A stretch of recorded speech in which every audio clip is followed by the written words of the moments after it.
5월 14일 오늘의 말씀은 잠언 7장 10절에서 27절입니다.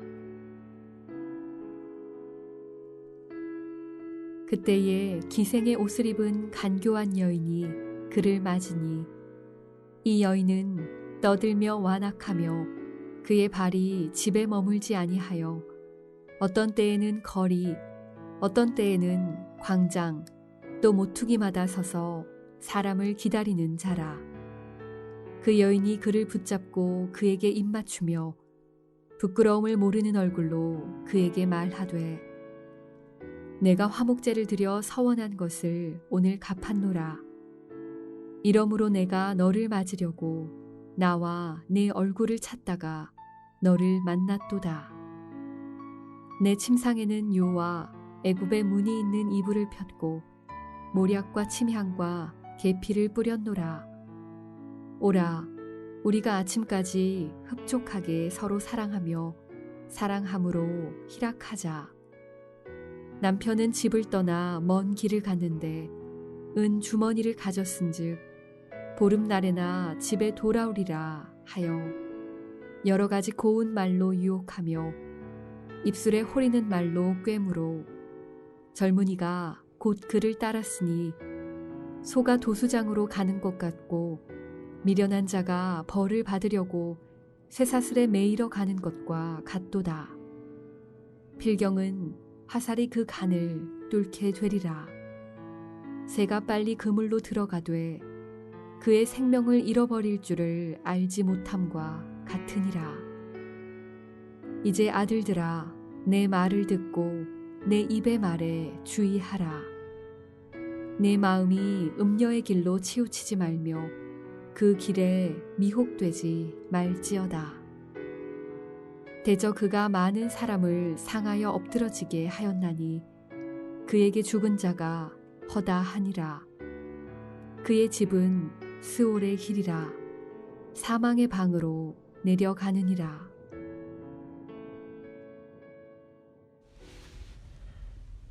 안녕하세요. KBSK 이용표입니다.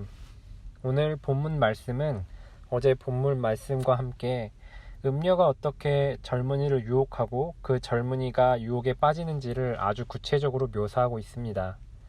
오늘 잠언 저자는 이 이야기를 통해 우리에게 유혹의 모습을 알려주고 그 유혹에서 우리를 지키라고 당부하고 있습니다. 비록 이 7장의 말씀이 간음의 유혹에 대한 경고이지만 앞서 2장과 6장에서 성적인 죄의 경고를 두 차례나 다루었기에 오늘의 본문을 통해서는 성적인 유혹으로 대표되는 죄의 유혹에 대해 좀 더 일반화하여 살펴보고자 합니다. 그래서 7장 전체의 말씀을 통해 우리에게 다가오는 미혹의 모습을 분명히 인식하고 그 미혹을 어떻게 피하고 빠져나올 수 있는지 함께 고민해보고 싶습니다.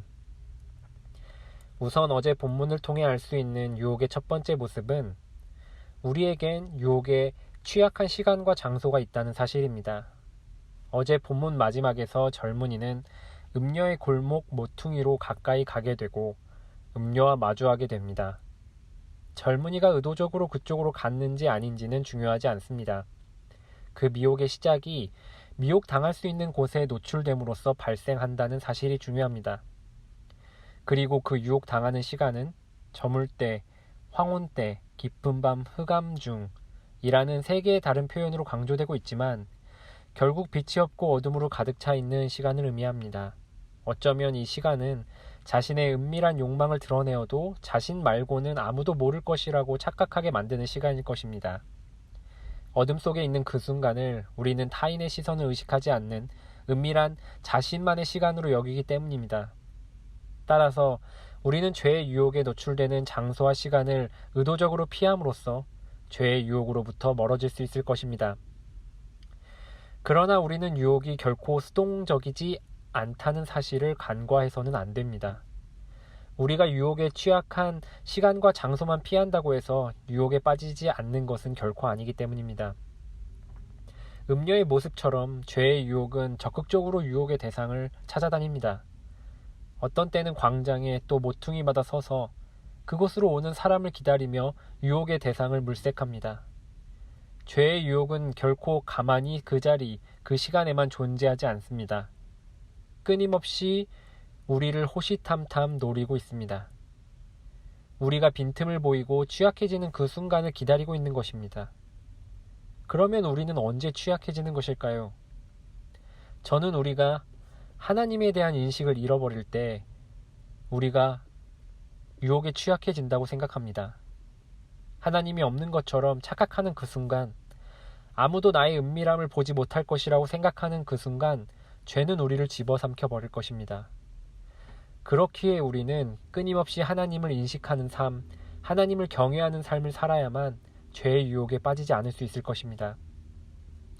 세 번째로 볼 수 있는 유혹의 모습은 죄를 대단히 괜찮은 것처럼 속인다는 것입니다.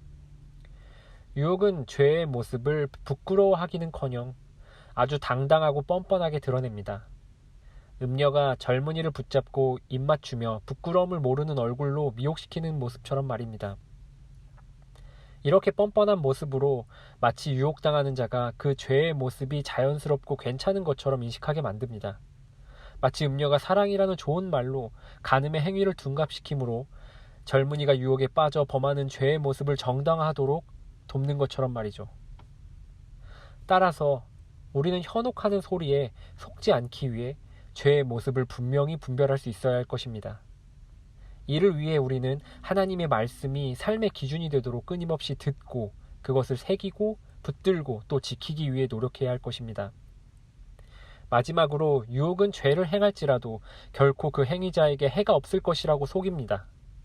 그것은 자신들, 즉 죄의 행위 주체들 말고는 죄의 행위에 대한 심판의 주체가 알지 못할 것이며 그 행위로 인해 결코 생명이 위협받지 않을 것처럼 미혹합니다. 마치 음녀가 자신의 남편은 멀리 떠나서 오랫동안 돌아오지 않을 것이라 이야기하고 또 뱀이 하와에게 선악과를 따먹더라도 결코 죽지 않을 것이라고 유혹했던 것처럼 말입니다. 이처럼 죄의 유혹은 우리를 기만하고 속여 우리로 하여금 죄의 대가, 즉 죽음에 대한 인식 없이 그 죄의 모습을 범하게 만듭니다. 하지만 우리는 하와가 선악과를 따먹는 순간 죽었다는 사실을 분명히 기억해야 할 것입니다. 그리고 이러한 사실, 즉 유혹에 빠지는 길이 매이는 길이고 생명을 결단코 잃어버리는 죽음의 길이라는 사실을 지금 잠언의 저자도 동일하게 우리에게 강조하며 말하고 있습니다.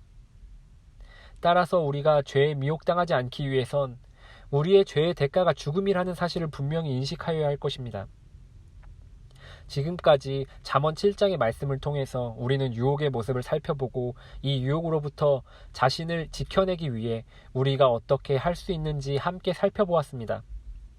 우리가 유혹의 자리를 피하고 하나님께 시선을 고정하고 하나님의 말씀을 삶의 기준으로 삼고 죄의 결과가 죽음이라는 분명한 인식을 가지고 살 때야 비로소 우리는 죄의 유혹으로부터 우리의 생명을 지켜낼 수 있을 것입니다.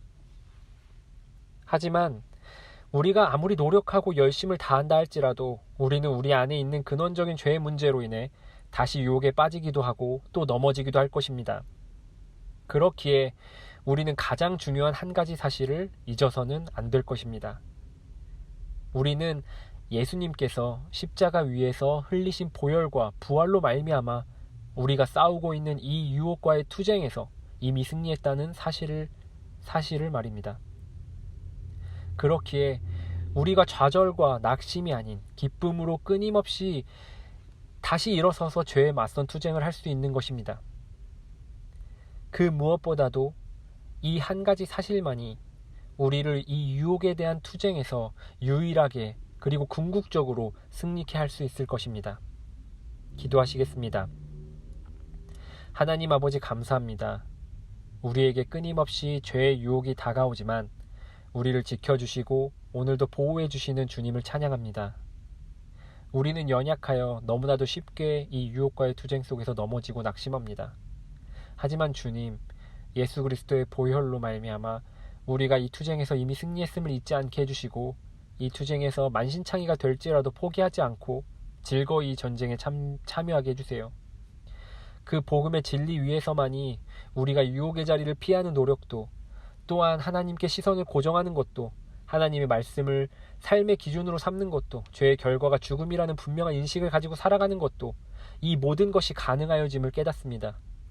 그래서 오늘 하루도 예수 그리스도의 복음의 능력을 의지하여 죄의 유혹 가운데 승리하는 삶을 살기 소망합니다.